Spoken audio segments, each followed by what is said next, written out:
향긋한 티타임의 여유. 여기는 아름다운 소리책방입니다. 안녕하세요. 반갑습니다. 오늘은 2021년 동아일보 신춘문예 당선작이에요. 이소정 작가의 밸런스 게임을 낭독해 보겠습니다. 밸런스 게임. 이소정. 많은 일요일들을 지나왔다고 유는 생각했다. 징검다리 같은 일요일들에는 아들과 그녀 단둘뿐이었다. 심지어 택배기사도 찾아오지 않은 요일이라고 유는 베란다에서 머리카락을 자르며 생각했다. 곳곳에 구멍 뚫린 방충망 사이로 총알 같은 햇빛이 들어왔다. 지난 여름 술 취한 남자가 화단을 넘어 우산의 물미로 방충망을 내리 찍는 일이 있었다. 어떤 흔적들은 오래 두고 본다고 해서 그 공포가 사라지지는 않았다. 장마가 시작되면 곳곳의 물웅덩이에 모기들이 알을 깔 것이다. 그 전에 방충망부터 수리해야겠다고 유는 마음 먹었다. 오래된 아파트 1층이었고 6월이면 작약이 피는 작은 화단이 있었다. 유는 방충망을 열고 수출 쳐낸 머리카락을 쏟았다. 아들 건이는 이제 4학년이 됐고 부쩍 키가 자랐다. 지난 여름에는 건이의 살이 좀 더 물렀다. 꽉 잡았다 놓으면 물기를 많이 머금은 수박처럼 발그레하게 번지던 손목이 이제는 제법 단단해지고 검은빛을 띠었다. 불과 1년 만에 그런 일이 일어날 거라고 유는 생각하지 못했지만 건이는 그랬다. 또래보다 머리 하나는 더 컸다. 건이는 웃자랐고 표정은 단단해졌다. 바람직한 방향성이라고 생각하면서도 유는 가끔 물은 건이가 그리웠다. 그날 이후 모든 게 미세하게 변했다. 장래 희망란에 건이는 무조건 힘센 사람이라고 적었다. 힘센 사람이 되고 싶다는 건이는 못된 아이가 됐다. 단지와 학교에서 문제를 일으켰다. 유는 가끔 그전으로 돌아가면 어떨까 생각했지만 그런 일은 일어나지 않았다. 일어날 수 없는 일이었다. TV를 보던 건이가 일어나서 발바닥을 털었다. 먼지와 부스러기들이 떨려 나왔다. 청소해서 손을 뗀 지가 언제인지 기억도 나지 않았다. 현관문을 열고 집을 나설 때 유는 발을 헛디뎌 휘청거렸다. 마트 매대 사이에서도 유는 자주 그랬다. 유는 자신에게는 보이지 않는 함정이 있다고 믿었다. 음모론을 믿었다. 오랫동안 사용한 접시에 이가 나간 것을 발견했을 때, 복도를 다 지나갈 때까지 센서 등이 켜지지 않을 때, 지갑에서 사라지는 돈의 액수가 점점 커질 때, 한 치수 크게 산 건이의 운동화가 꽉 낄 때, 양말들이 한 짝씩 사라질 때, 구형 통돌이 세탁기 뒤에 고인 어둠과 하수구 냄새를 손으로 휘저어 사라진 것들의 행방을 찾을 때마다다. 공용 현관으로 나오자 흰빛과 분홍빛이 그라데이션으로 핀 작약이 화단에 어지럽게 떨어져 있었다. 올해는 유난히 더 풍성했다. 떨어진 꽃잎은 이내 누런색에서 검은색으로 시들었다. 처음 작약이라는 이름을 들었을 때 유는 작고 약한 어떤 것을 떠올렸다. 매년 좁지만 작은 화단에 검은 흙들이 떨어진 꽃잎의 분홍을 순식간에 빨아먹는 것 같아 섬뜩했다. 유는 숄더백 안을 다시 한번 확인했다. 집을 나서기 전 책 사이에 유는 흰 봉투를 끼워 넣었다. 학교에서 연락이 온 건 금요일 오후였다. 평일은 마트 일이 바빠 일요일밖에 시간이 없다고 유는 둘러댔다. 담임은 기다렸다는 듯 어차피 당직이라 괜찮다고 했다. 유는 곤란한 표정을 지었다. 시든 시금치 단에 하든 바코드를 붙이며 얼굴을 찌푸렸다. 유는 핸드폰을 어깨와 귀 사이에 끼우고 손은 바삐 움직였다. 한동안 대치하듯 담임은 아무 말이 없었고 윤은 더 이상 버틸 수가 없었다. 감사하다는 담임의 말에 고집을 피우는 애인에게 마지못해 져준 것처럼 자신도 모르게 미소가 번졌다. 담임의 호출은 이번이 6번째였고 더는 미룰 수가 없기도 했다. 전화를 끊고 윤은 처음 붙인 바코드 위에 새 가격표를 붙였다. 생물은 시간이 지나면 가격이 추락했다. 바코드를 5번까지 붙이는 일도 상한 것들을 골라내고 재포장하는 일도 있었다. 윤은 손바닥을 비벼 마른 세수를 했다. 깨끗한 피부는 타고난 거라고 했다. 하지만 이제는 그마저도 자신이 없었다. 그날 윤은 퇴근길에 동네 책방에 들러 책 한 권을 샀다. 여러 번 지나쳤지만 막상 서점의 문을 열고 들어간 건 처음이었다. 윤은 내용은 보지도 않고 제목과 표지가 단정한 책을 사서 얼른 책방을 나왔다. 윤은 담임과 시간 약속을 정하지 않았다는 사실을 집을 나서고 나서야 알았다. 전화를 할까 했지만 귀찮게 하고 싶지 않았다. 일단 학교에 가서 안 되면 그때 해도 늦지 않다고 생각했다. 마을버스는 좁은 서랍을 부려놓은 듯 사람들로 가득했다. 다음 주까지 징검다리 연휴를 몰아쉬는 곳이 많았다. 차는 자꾸 밀려서 너울성 파도를 넘듯 중간중간 자주 멈추고 달리기를 반복했다. 교복을 입은 예쁘장한 여자아이가 눈에 띄었다. 블라우스 단추가 가슴 부위에서 약간 벌어져 있었다.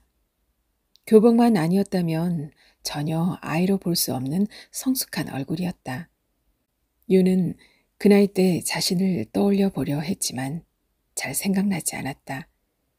아이는 비좁게 선 사람들 사이에서 멍하니 창밖을 바라봤다. 저 아이는 뭘 보고 있을까? 아이는 푸른 잎을 펄럭이는 가로수보다 높은 곳을 보고 있었다. 고개를 꺾고 더 높이 윤은 아이의 시선을 쫓았다.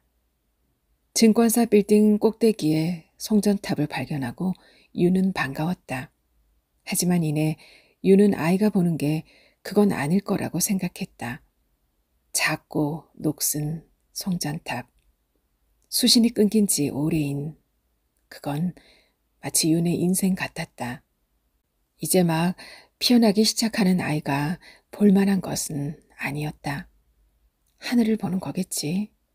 꿈꾸던 뭔가 나른하고 게으른 꿈을 꾸던 때가 윤에게도 있었던 것 같았다. 이후 뭔가를 꿈꾸지만 잘 안 될 가망성이 더 많은 나이가 기다리고 있겠지. 저 아이 앞에도. 윤은 안쓰러운 마음이 자신을 향한 것인지 아이를 향한 것인지 몰라 잠시 당황스러웠다.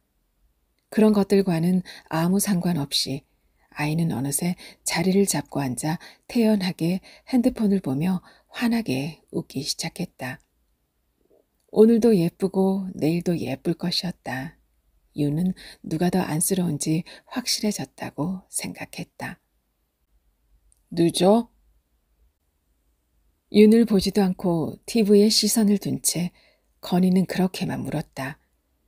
거실로 쏟아진 햇빛이 맑은 개울물처럼 찰랑거렸다. 빛바랜 나이키 티셔츠를 입고 소파에 앉은 건이가 거기에 발을 담그고 있는 것처럼 보였다.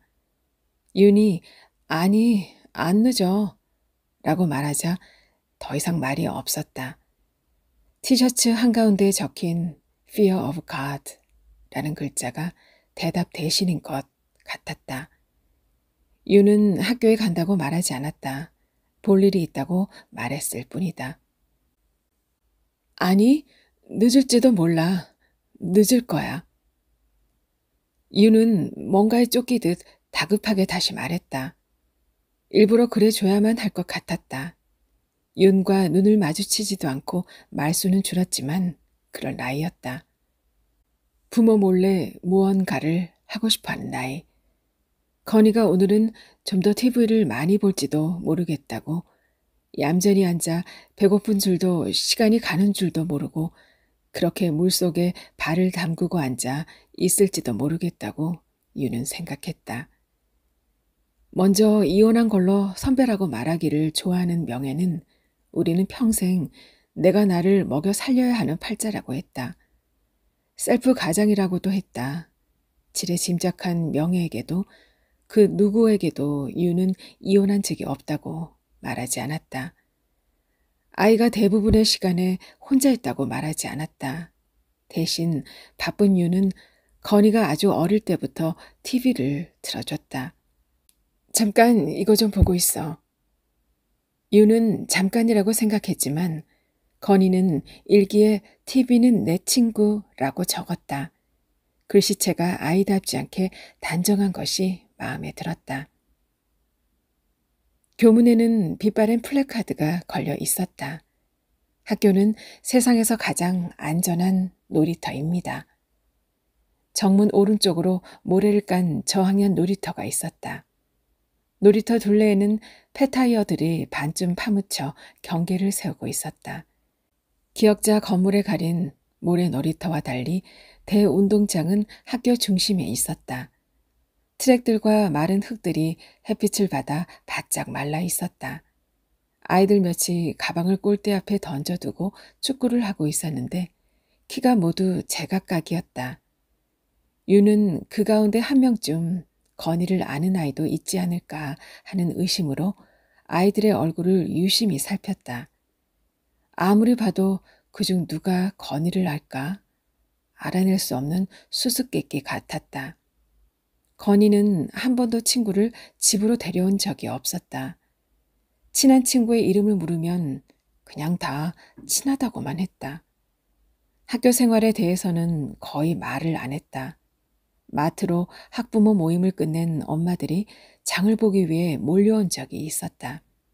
라면과 냉동식품 코너 사이를 무리지어 다니며 남자애들은 원래 그래 라고 했다.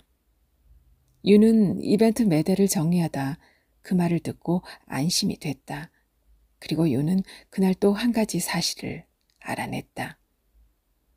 남자애들은 두 가지를 동시에 못해. 껌을 씹고 계단을 못 올라가.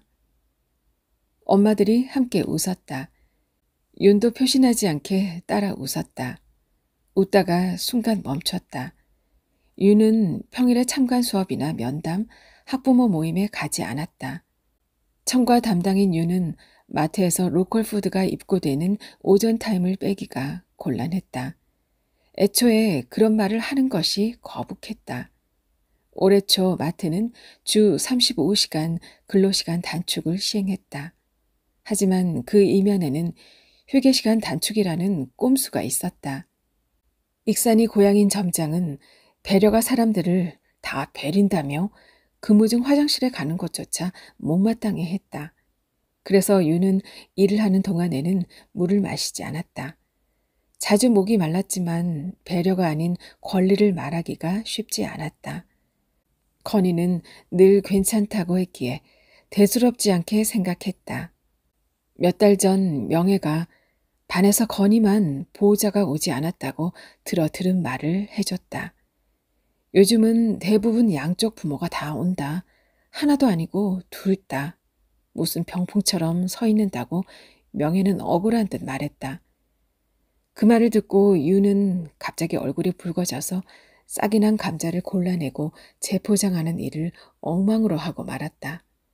건이의 뒤에서 수군거렸을 사람들을 떠올렸다. 건이는 한 번도 교실 뒷문을 쳐다보지 않았을 것이다.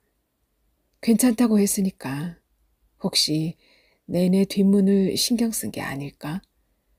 저중 하나이는 그 모습을 목격했을 것 같았다. 그리고 건이를 놀렸을까? 누구일까?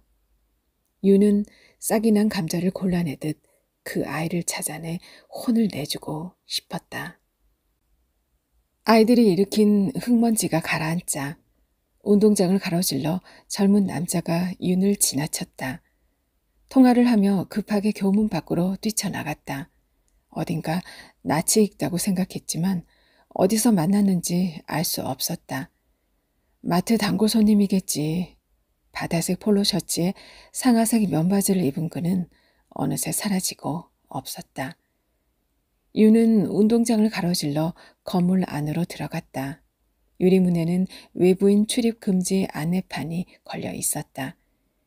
유는 아들 건이가 매일 아침 이 안내판을 보는 건 아닌지 궁금했다. 처음 담임의 전화를 받고 느꼈던 거북한 감정들이 떠올랐다. 이번 통화에서 담임은 용건을 말하지 않고 학교로 오실 수 있냐고만 물었다. 커터칼로 여자아이의 머리카락을 잘랐다든가 체육 시간에 다른 아이에게 나무에 올라가라고 부추겼다던가 비싼 물건을 말도 없이 빌려갔다던가 하는 아들에게 약간의 문제가 생겼다는 말도 작은 사고가 있었다는 말도 없었다. 유는 아들 건이가 이제 돌이킬 수 없는 학교의 외부인이 돼버린 건 아닌지 더러 겁이 났다. 여기까지 와서 문을 열고 들어가기가 망설여졌다. 그런 윤의 등을 떠밀듯 운동장에서 단단한 사탕을 깨무는 것 같은 아이들의 웃음소리가 들렸다. 건이를 데려올 걸 그랬다 싶었다. 상담을 하는 동안 운동장에서 어쩌면 친구일지도 모를 아이들과 놀게 할 걸. 오늘처럼 건이를 혼자 기다리게 하는 일이 많았다. 잠깐 있어. 엄마 금방 갔다 올게. 그리고 사탕을 줬다. 점점 사탕을 더 많이 요구하는 어린 건이에게 녹여 먹어 라고 말했다. 건이의 유치는 시커멓게 썩어 들어갔다. 마치 자기 몫의 인생을 녹여 먹으라는 듯 왜 그랬을까? 다 시든 잎의 가장자리만 조금씩 떼서 가지라고.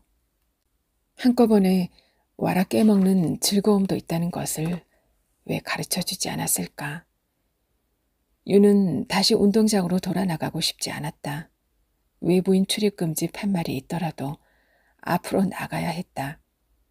그런 인생을 살아야 한다고 건이와 오롯이 둘만 남겨졌을 때 유는 다짐했다.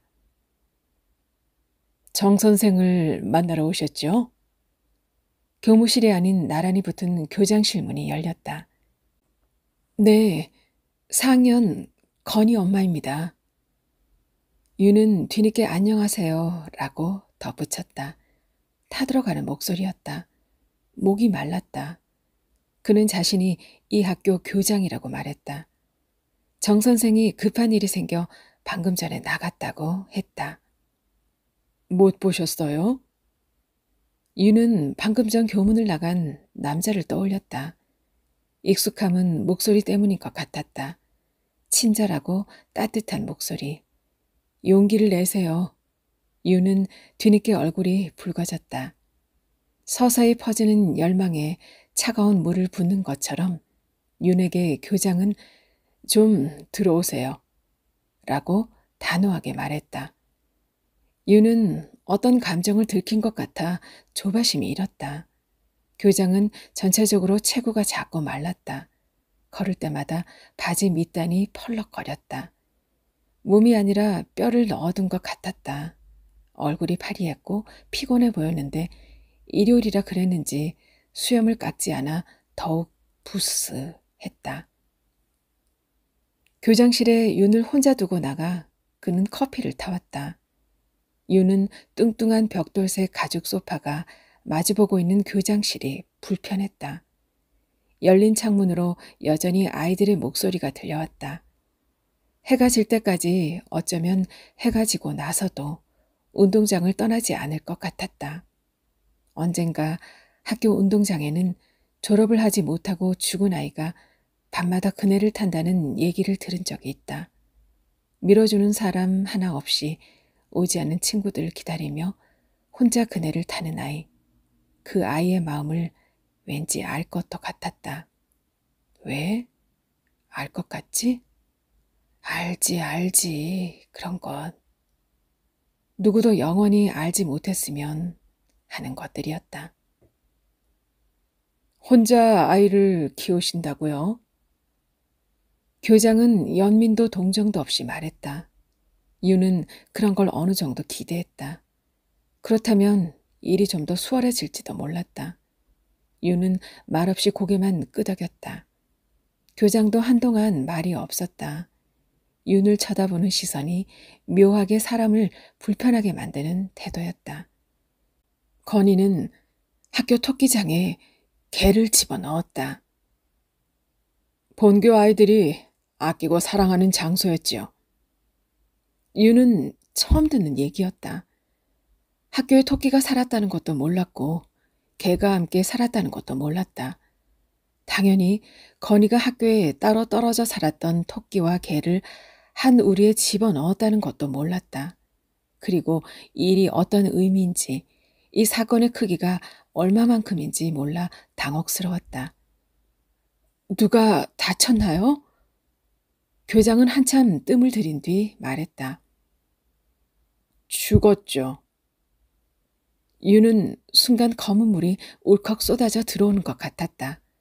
가방 안에 든 책과 책 속에 든 흰 봉투만으로는 안 될 일이 일어났다고 생각했다. 명혜는 아무도 모르게 담임의 책상에 놓고 나오면 된다고 말했다. 요즘도 그래? 너는 그런 적 있어? 라는 말에 우리 애는 잘하잖아. 라고 말했다. 유는 우리 애는 잘한다는 비교에 화가 났다.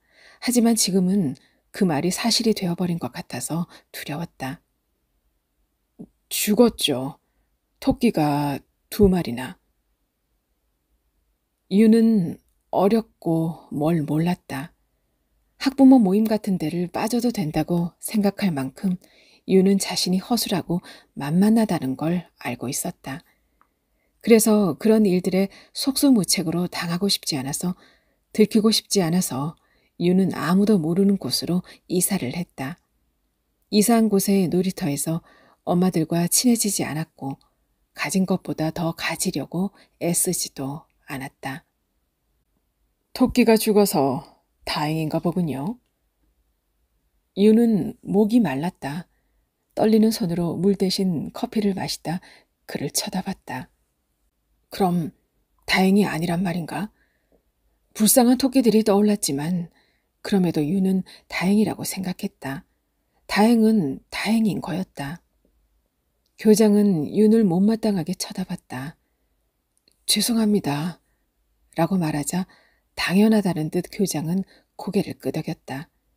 그리고는 더 말할 필요도 없다는 듯 자세한 이야기는 정 선생이랑 나누세요. 라며 손사래를 쳤다. 집으로 돌아가면 건이가 왜 그랬는지 물어봐야겠다고 생각했다가 이내 묻지 말아야겠다고 고쳐먹었다. 이유가 있었겠지. 재미로 그런 일을 한 아이는 아니라고 믿었다. 아니, 재미로 그런 일을 할 수도 있는 나이라고 생각했다. 결과가 어떻게 될지 아무것도 모른 채. 결과는 너무 까마득해서 시작만 하기에도 바쁜 나이였다. 교장실을 나와 교무실 안을 들여다볼 때 교장은 윤을 다시 불러 세웠다. 시간이 되면 이것 좀 보고 가세요. 목소리가 너무 차갑고 날카로워 윤은 놀랐다. 담임을 만나고 싶었다. 한동안 윤은 하루 종일 댓글만 보던 때가 있었다. 같은 뉴스에도 극명한 온도차가 있었다. 담임이라면 그는 좀 더 다른 이야기를 들려줄 것 같았다. 지난 봄 담임은 건희의 일기장에 용기를 내세요 라고 적어두었다. 일기는 엄마가 울었는데 아무래도 이유를 모르겠다는 내용이었다. 이후로 유는 담임의 전화를 받는 것이 즐거웠다. 담임은 건이가 아주 예쁜 아이라고 말했다. 사랑이 많은데 표현이 서툴러서 쉽게 오해를 받는다고 말이다. 유는 일부러 담임을 만나지 않았다. 그런 이야기들을 계속해서 끝도 없이 듣고 싶었다. 담임과의 통화가 길어질수록 건이가 이런저런 말썽을 부려도 싫지 않았다. 유는 오히려 기다리기까지 했다. 유는 담임의 전화를 받은 날이면 건이에게 잘했어 라고 말해줬다. 잘했는데 다음부터는 그러지 마 라고 말했다. 건이는 곧잘 고개를 끄덕였다. 오늘은 잘했어 라는 말을 해줄 수 없을 것 같았다. 건희에게도 자신에게도. 건희가 더 큰 잘못을 저질러서가 아니라 아직 담임의 이해를 얻지 못했기 때문이었다. 교장이 윤을 데리고 간 곳은 최근 새로 지은 학교 체육관 앞이었다. 작은 연못이 있었고 주차장으로 아이들이 돌발적으로 들어가지 못하게 화단 둘레로 울타리용 나무를 심어 놓았다. 휴일인데도 주차된 차가 있었다. 병설 유치원에 노란색 버스가 가장 끝에 주차돼 있었다. 교장이 멈춰선 곳은 건물 외벽과 붙은 사육장이었다. 달 방앗간이라는 나무 팻말이 달랑거렸다. 토끼장 안에는 물을 마실 수 있도록 작은 통나무를 깎아 만든 물통이 있었다. 윤이 들여다보니 2단짜리 케이지는 비어 있었다. 교장은 사건 현장을 보여주려고 윤을 부른 것이었다. 폴리스 라인과 어지러운 핏자국. 5년 전에도 건희는 그곳에 있었다. 엄마, 토끼 키워도 돼요? 몇 달 전 건희는 그렇게 말했고 윤은 고개를 저었다. 윤은 이제 자신이 뭔가를 잘 못 키울 것 같았다. 너무 귀여워요. 건희는 아쉬운 마음을 그렇게 표현했다. 동물을 키워본 적이 있습니까? 아니요. 그렇다면 잘 모르시겠구나. 책임진다는 것에 대해서 말이에요. 교장은 뒷짐을 지고 서 있었다. 윤은 교장이 있는 곳에서 한 발짝 떨어져 그의 등을 쳐다봤다. 저는 여기가 무덤 같습니다. 그 아이들이 생각납니다. 눈이 빨갛고 하얀 털들이 북실처럼 온몸을 감고 있었지요. 토끼를 실제로 본 적이 있으세요? 윤은 교장이 무슨 일을 벌이려고 하는지 몰랐다. 토끼가 아니면 작고 약한 것들은요? 보신 적이 있겠죠. 우리 주위에는 너무 많으니까요. 교장은 추궁하듯 물었다. 그런 말들을 윤은 지금도 기억하고 있었다. 기사에 달린 댓글들이 생생하게 떠올랐다. 윤은 그 말들이 새삼 토끼에 잘린 다리 같았다. 피 같았고 뽑힌 털 같았다. 아니요, 먹어본 적만 있어요. 너무 무섭고 당황해서 그런 말이 나왔다. 어쩌면 그런 적이 있었는지도 몰랐다. 저런. 그는 한동안 말이 없었다. 한 번은 토끼 한 마리가 캑캑거리고 있는 거예요. 자세히 보니 토끼의 목에 뭔가가 걸린 것 같았습니다. 재빨리 귀를 잡고 입속에 손을 넣었지요. 털뭉치가 나왔습니다. 토끼도 그루밍을 해요. 그러다 죽을 수도 있고요. 아이를 사랑하시지요? 그렇다면 더더욱 가르쳐야지요. 생명은 아주 하찮은 일에도 죽을 수도 있다고 말이에요. 교장은 갑자기 돌아서서 어떤 교훈을 준다는 듯 윤의 어깨를 세게 잡았다 놓았다. 그리고는 가볍게 돌아섰다. 윤은 그도 댓글을 다는 사람일 것 같았다. 한 번도 본 적 없는 사람들이었고 모두가 위로나 비난에 부지런했다. 아침마다 댓글에 대댓글이 쌓였다. 꽃잎이 쌓인 아파트 화단에서 아이는 동생을 잃었다. 만취한 운전자가 조금 더 핸들을 옆으로 돌렸다면 동생이 아니라 아이가 죽었을지도 모를 일이었다. 그날 그랜저 승용차는 보도블록 위를 조금 더 달리다 화단을 밟고 아파트 벽면에 부딪히고 나서야 멈췄다. 신물이 올랐고 머리가 어지러웠다. 윤은 빈 케이지를 붙잡고 아침으로 먹은 된장찌개를 토했다. 윤은 도망치듯 학교를 나왔다. 이제 담임의 위로도 도움이 되지 않을 것 같았다. 그를 지나쳤고 모든 일이 너무 늦었다는 생각만 들었다. 집에 가면 어떤 말을 해야 할까? 윤은 잠시 쉬고 싶었다. 서두를 필요는 없었다. 늦을 거라고 말했기 때문에 건희는 오래도록 TV를 볼 것이다. 어디로 가야 할지 몰라 유는 학교 앞을 서성거렸다. 주변을 돌았다. 핫도그 가게는 문이 닫혀 있었다. 가게 유리문에는 이름이 적힌 선불 카드가 다닥다닥 붙어 있었다. 학년별로 색깔이 다른 카드에 건희의 이름은 없었다. 건희는 이런 것들이 필요 없는 걸까? 유는 한참 동안 카드에 적힌 이름 아래 적립된 금액과 차감된 금액을 봤다. 마트가 쉬는 날 들러 건희의 카드도 만들어야겠다고 넉넉하게 5만 원을 충전해야겠다고 생각하자 배가 불렀다. 영어와 피아노 학원을 지나 유는 계속해서 골목을 걸었다. 연립주택이 즐비한 낯선 골목에 들어섰고 생각지도 못한 곳에서 작은 과자점을 발견했다. 연립주택 1층에 따로 간판도 없었다. 활짝 열린 문으로 끈적한 설탕 냄새가 흘러나오지 않았다면 그냥 지나쳤을 가게였다. 작은 테이블이 2개 있었고 오픈 주방이었다. 색색의 마카롱과 휘낭시에, 에그타르트, 무화과 파운드 케이크가 유리 선반 위에 진열돼 있었다.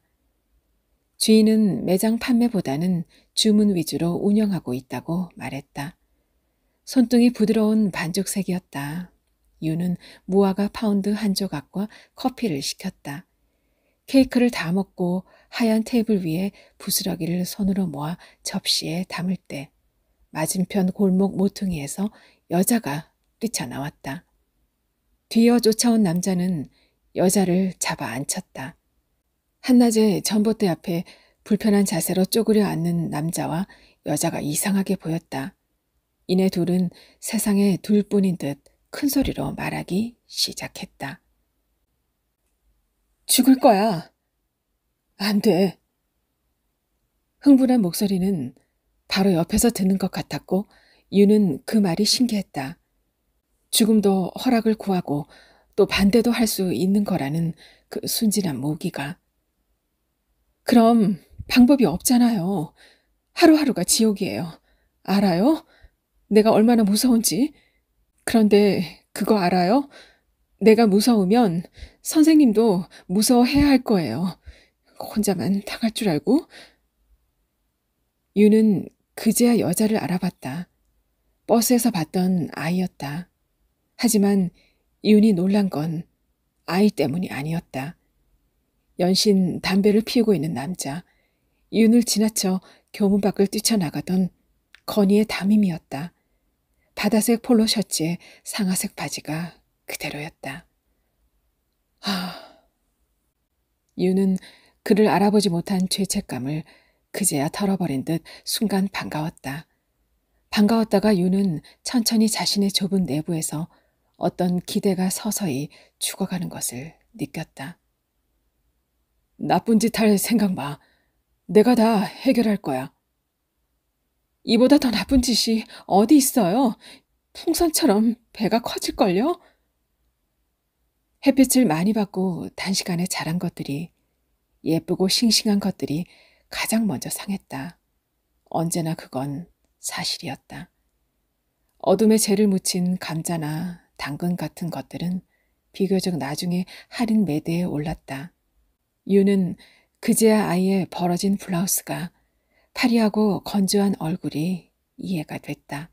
아니, 건희의 담임일 리가 없었다. 교장이 지금까지 윤을 놀리고 있는 거라고, 착오가 있을 거라고 유는 생각했다. 우리 선생님, 엄마 줄까요? 지난달 담임과의 통화가 끝나자 건희가 말했다. 유는 뭐? 라고 물었고 건희는 그냥 이라고 말했다. 유는 건희가 농담을 하고 있다고 생각했다. 어떻게 해? 라고 다시 물었고 건희는 단단한 표정으로 무슨 수를 써서라도요 라고 말했다. 유는 더러 겁이 났다.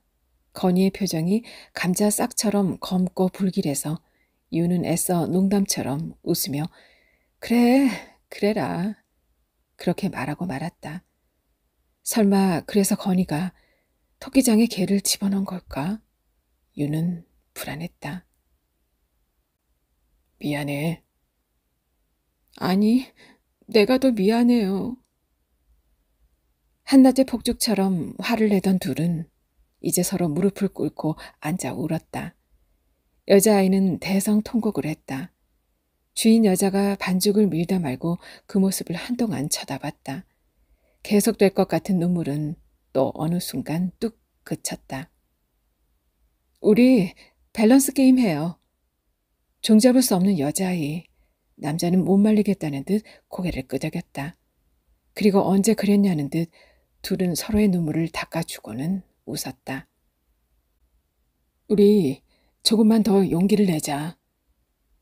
유는 놀랐다. 용기를 내자는 말에 이토록 반응하는 자신이, 그럼에도 그 말이 전혀 퇴색되지 않았다는 사실에 더 누군가에게 던지는 말랑한 위로이자 스스로에게 하는 단단한 다짐 같은 그 말을 유는 자신의 딱딱한 혀 위에 한동안 올려만 두었다. 반쪽 색깔의 손등이 밀고 당기는 흰 덩어리를 쳐다봤다. 밀당을 잘하는 여자아이. 시간이 지나자 오래 쪼그려 앉은 다리가 저린지 여자아이와 남자는 서로 부축해 반대편 골목으로 사라졌다. 유는 과자점을 나와 갔던 방법 그대로 돌아왔다. 말버스를 탔다. 여자아이가 가볍게 벗어버린 마음을 자신이 챙겨온 것처럼 창밖을 봤다. 남편은 일요일마다 건희를 만나러 왔다. 올 때마다 반찬거리를 사왔다. 윤이 마트에서 일하는 것을 전혀 모르는 것처럼 안 하던 짓을 했다. 검은 봉지를 윤에게 내밀었다. 식탁에 올려둬. 아이들이 아직 어려서 남편은 윤이 일을 시작하는 걸 말렸다. 조금 더 있다 제대로 된 일을 찾아보라고 했지만 윤은 한사코 마트에 취직을 했다. 첫 한 달은 너무 좋았다. 조금 더 부지런하게 몸을 움직였고 많은 사람을 만나는 것도 좋았다. 아이들은 손을 잡고 아파트 안에 어린이집을 다녔다. 사고가 있던 날 윤은 조금 늦었다. 블랙데이 기간이라 한꺼번에 손님이 몰려왔고 카운터를 하나 더 열어 도와달라는 말을 거절하지 못했다. 바코드를 찍는 손이 바쁘게 움직였다. TV를 보라고 했다. 만약에 엄마가 어린이집으로 너희들을 데리러 가지 못하면 동생과 함께 집으로 돌아와 잠깐만 TV를 보라고. 유는 아파트에서 요란한 사이렌 소리가 울리는 동안에도 아이들이 TV를 보고 있을 거라고만 생각했다. 이런 죽은 것들 좀 사오지 마. 검은 비닐에서 고등어의 피비린내가 확 끼쳤다. 내가 밖으로 나돌아 다닐까봐? 그러느라 애를 잘못 챙겨 먹일까봐? 남편은 한 번도 윤을 원망한 적이 없었지만 그의 모든 행동은 그것과 다름없다고 윤은 생각했다. 이제 오지 마. 건이는 밖에서 봐. 윤의 남편은 말없이 고개를 끄덕였다. 돌아가면서 이제부터 잘 못 올지도 모르겠다고 했다. 미안해 라고도 했다. 윤은 시어머니로부터 그에게 여자가 생겼다는 얘기를 이미 들었다. 쾅! 현관문이 닫히는 소리와 함께 집안으로 한꺼번에 검은 물이 쏟아져 들어오는 것 같았다. 점점 차올라 윤의 몸이 천천히 잠기는 것 같았다. 임신한 개였어요. 건이가 묻지도 않은 말을 내뱉었다. 혼자 있는 것보다 같이 있는 게 좋을 것 같아서요. 생각지도 못한 말이었다. 윤은 한참 후에야 이해했다는 듯 아주 어렴풋이 작게 아 라고 말할 수 있었다. 지난 여름 술 취한 남자가 작약 화단을 넘어 우산에 물미를 사정없이 내리찍는 일이 있었다. 그가 사라질 때까지 1시간 가까이 윤과 건이는 어둠 속에서 서로를 부둥켜 안고 있었다. 온몸이 비오듯 흐르는 땀으로 흠뻑 젖었다. 건이가 한 일은 그런 일이 아니었다. 건이가 가끔 그 일을 떠올리는지 묻지 않았다. 그 일이 아이의 인생을 바꾸는 일이 되어서는 안 되었다. 대신 유는 건이를 데리고 편의점에서 색색의 추파춥스 한 통을 샀다. 엄마, 싸울 때 왜 사람들이 주먹을 쥐는지 알아요? Fear of God, 그의 낡은 신이 말했다. 왜? 빈손이니까요. 펼쳐보면 빈손이지만 뭉치면 주먹이 된다고 말했다. 주먹이라도 내밀어야 해요. 불쑥 윤에게 주먹 쥔 손을 내밀었다. 순간 윤은 알았다. 아이는 엄마의 관심을 끌기 위해 매번 주먹을 날렸고 점점 나쁜 아이가 됐다. 윤은 오랫동안 신의 물음에 대한 답을 생각했다. 그들이 너를 가장 필요로 하는 시간에 너는 어디에 있었니? 신이 물었다. 그러는 당신은 어디 있었냐고 윤은 되물었다. 윤의 물음에 수십 건의 악플이 달렸다. 윤은 일부러 건이를 혼자 뒀다. 아이에게 잘해주면 죽은 아이를 배신하는 것 같았다. 그러면 안 될 것 같았다. 건이를 방치했고 오랫동안 사탕은 엄마의 사랑 대신이었다. 내가 안 죽어서 다행이에요? 윤은 천천히 고개를 끄덕였다. 다행이었다. 그걸 뭐라고 할 수 없었다. 만약 둘 중에 누구를 선택할 수 있다면 나를 선택할 거예요? 가장 나쁜 것과 가장 나쁜 것 중에 하나를 선택해야 하는 지독한 밸런스 게임 같았다. 게임의 공식은 둘 중 어느 것도 쉽게 고를 수 없도록 밸런스를 적절하게 맞추는 것이었다. 유는 균형을 잃은 것처럼 잠시 어지러웠다. 유는 다시 고개를 끄덕였다. 이번에는 세게 누군가 윤의 머리와 턱을 동시에 잡고 흔드는 것처럼 그래야만 했고 그럴 수밖에 없는 일이었다. 앞으로 살아가야 한다면 그럴 수밖에 없었다. 건이도 윤 자신에게도 그것은 너무 이상하고 끔찍하지만 그렇게 믿을 수밖에 없는 일이었다. 건이의 선생님으로부터 이제 전화는 오지 않았다. 일요일이면 남편은 다시 아이를 보러 왔다. 여자와는 잘 안 됐다고 시어머니는 아이를 생각해서 합치라고 부쩍 자주 전화를 했다. 유는 남편이 돌아갈 때마다 그가 현관문에 등을 기댄 채 한동안 서 있다 간다는 것을 알았다. 쿵 소리가 나고 발소리가 한참 후에 아주 느리게 다시 시작됐다. 다른 위로가 필요했던 거라고 유는 생각했다. 남편도 자신도 그랬다고. 비가 오는 동안은 비가 그치기만을 기다리는 방법밖에 모르는 사람들 같았다. 언젠가 그칠 비를 종일 맞고 있는 사람. 하루하루가 지옥이에요. 알아요? 내가 얼마나 무서운지? 유는 남편에게 그런 말을 한 번도 해본 적이 없다는 걸 떠올렸다. 사랑받기와 사랑하기. 그것은 언제나 용기의 문제인 것처럼 이내 고개를 저었다. 본격적인 장마가 시작되자 거실 밖에서 쏟아져 들어온 물그림자가 암막 커튼처럼 종일 집안을 어른거렸다. 윤과 건이는 온전한 물의 세상에 갇혔다. 물의 깊이가 세상에서 가장 깊은 곳에 앉아있는 것처럼 집은 깜깜했다. 수심 10m, 그것보다 깊은 물속은 거의 대부분의 빛이 투과되지 않는다고 했다.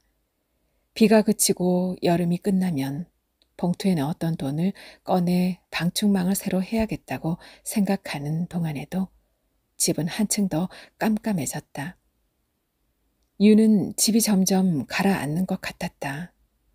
20m, 30m. 눈을 감고 유는 집이 물속으로 점점 더 깊이 내려가는 모습을 상상했다. 40m. 비스듬히 기울어진 창과 문이 서서히 잠기고 끝내 아무것도 보이지 않게 되는 죽음 같은 순간. 유는 목이 말랐다. 마치 너무 많은 물 속에서 몸이 균형을 잡으려는 것처럼. 네, 이소정 작가의 밸런스 게임 잘 들으셨나요? 이어서 작가의 수상 소감을 함께 들어보시겠습니다. 몇 개의 문장이 있다. 소설은 태도다. 책상 앞에 포스트잇으로 붙여둔 것이다. 그 옆에는 소설은 인물의 깊이를 더하는 방식이다가 있다. 대부분이 소설이나 소설가로 시작되는 것들이다. 모두 쓰는 사람들의 말이다. 쓰고 또 쓴 사람들의 말. 가장 지독한 문장 중 하나는 바늘로 우물을 파듯이 글을 써야 한다는 오르한 파묵의 말이다. 읽을 때마다 심장을 찔린다. 너무 낡고 오래된 문장은 자주 떨어진다. 그런 날은 내 접착력을 의심한다. 그 짧은 한 문장이 너무 크고 무거워서 이럴 일인가 싶다가도 괜찮다고 말한다. 자주 떨어져 봐서 안다고, 다시 붙이면 된다고. 거짓말이다. 전혀 괜찮지 않다. 몇 개의 문장도 아니다. 접어둔 페이지마다 너무 많은 문장들이 있다. 당선 전화를 받던 날은 문장이 모조리 뜯긴 날이다. 어지러운 이삿짐 사이에서 연락을 받았다. 다시 붙이라는 말처럼 들렸다. 울었다. 문장 때문에. 지금 이 순간에도 떨어지지 않기 위해 안간힘을 쓰는 사람들이 있다는 것을 안다. 불안과 공포 속에서 하루에도 몇 번씩 떨어졌다 다시 일어나는 사람들의 자국을 오래 들여다볼 줄 아는 단단한 접착면을 가진 소설을 쓰겠다. 오영수 문학관에서 나는 가끔 오영수 선생님이 나를 소설에 살게 하는 것 같다는 이상한 생각을 한다. 앞에 두 문장은 첫해 엄창석 선생님이 주신 것이다. 그날부터 지금까지 당신은 내 마음속 가장 높은 산이다. 난개 소설반 문우들과 영화, 송아 모두 고마운 이름들이다. 매일 쓰는 사람이게 해준 인호와 매일 넘치게 살게 해준 여민, 여준, 여림에게 사랑을 보낸다. 이근수 아빠, 김필연 엄마, 오래 건강하세요. 쉽게 붙이고 떨어질 마음이 아니라는 걸 알게 해준 심사위원 분들께 감사드립니다. 함께 해주신 아름다운 소리책방 가족들에게도 감사드립니다. 다음 시간에 뵐게요.